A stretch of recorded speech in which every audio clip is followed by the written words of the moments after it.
بسم اللہ الرحمن الرحیم۔ السلام علیکم ناظرین، تمام ناظرین کو راہ دین چینل میں دل کی گہرائی سے خوش آمدید۔ ناظرین، آج ہم آپ کو حضرت سلیمان علیہ السلام کا واقعہ سنائیں گے۔ حضرت سلیمان علیہ السلام پر بنی اسرائیل کا بہتان۔ دوسرے الزاموں کے علاوہ بنی اسرائیل نے ایک الزام حضرت سلیمان پر یہ بھی لگایا ہے کہ وہ جادو کے حامل اور اس کے زور پر کنگ سلیمان تھے، اور جنہوں نے انسانوں، جانوروں اور پرندوں کو بھی قابو میں کر لیا تھا۔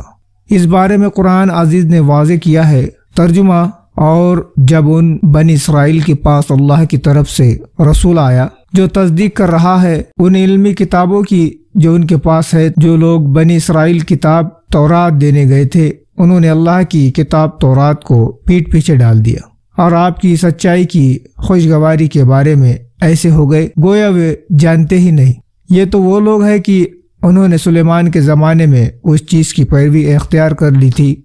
جو شیطان پڑھتے تھے، اور سلیمان نے کفر نہیں کیا تھا لیکن شیطانوں نے کفر کیا تھا، کہ جو لوگوں کو جادو سکھاتے تھے، اور وہ علم جو علم بابل میں ہاروت اور ماروت دو فرشتوں پر نازل کیا گیا، اور جس کو کہ وہ دونوں جب کسی کو سکھاتے تھے یہ کہہ کر سکھاتے تھے کہ ہم تمہارے لیے سخت آزمائش ہے، اس لیے تم اب کفر نہ کرنا۔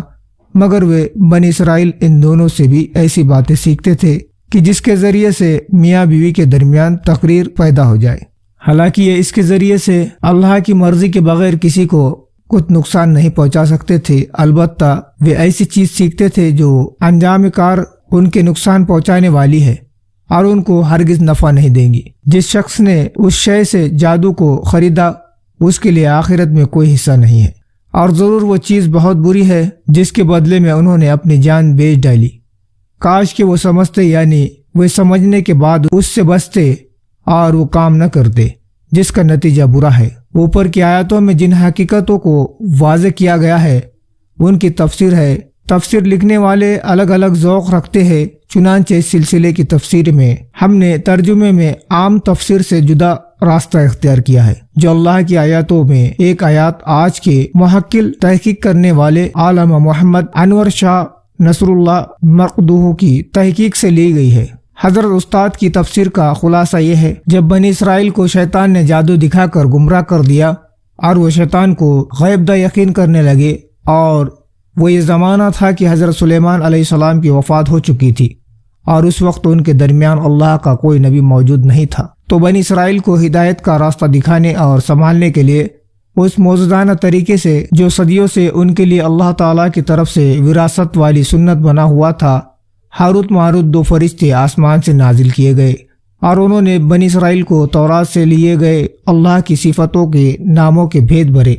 معنی کا ایسا علم سکھایا جو سحر جادو کے مقابلے میں ممتاز اور سحر کے ناپاک اثر سے پاک تھا،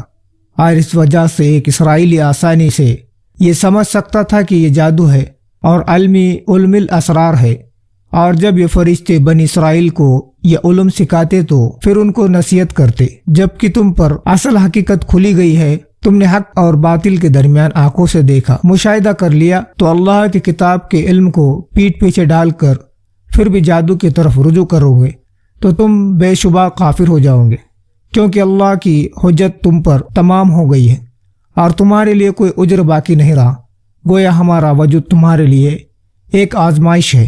کہ تم ہماری تعلیم کے بعد شیطانوں کے تابع ہو کر سحر ہی کی شودائی رہتے ہو، یا اس سے زیادہ زبردست اور سچی بات اللہ کی کتاب کے علم کی پیروی کرتے ہو۔ لیکن بنی اسرائیل کی ٹیڑھی فطرت نے اس موقع پر ان کا ساتھ نہ چھوڑا، اور انہوں نے اس پاک علوی علم مہتوپورن نیان کو بے نیاز اور حرام خواہش کے لیے استعمال کرنا شروع کر دیا، جیسے مہتوپورن نیان کو بھی ناجائز اور حرام خواہش کے لیے استعمال کرنا شروع کر دیا، جیسے شوہر بیوی کے درمیان ناحق علاقت وغیرہ، اور اس طرح حق کو باطل کے ساتھ ملا جلا کر اس کو بھی ایک کرشمہ بنا دیا، اور حق و باطل کے ساتھ غلط کرنے کسی پاک جملے کو، خواص و اثرات کو، ناجائز اور حرام کام کو استعمال کرنے کے بارے میں حق علماء کی کھلی باتیں موجود ہیں۔ یہ بھی جادو کے کاموں کی شکل اختیار کر لیتا ہے اور اسی لیے حرام اور کفر ہے۔ تھوڑے میں اگر بیان کیا جائے، کہا جا سکتا ہے کہ قرآن نے اس واقعے کو جس غرض کے لیے بیان کیا ہے وہ تو صرف اس قدر ہے کہ بنی اسرائیل کا حضرت سلیمان علیہ السلام کی طرف جادو کفر کا جوڑ دینا بہتان اور جھوٹ ہے۔ تو ناظرین، ملتے ایک دوسرے ویڈیو میں، دین کی بات کو زیادہ سے زیادہ شیئر کرو۔ السلام علیکم، اللہ حافظ۔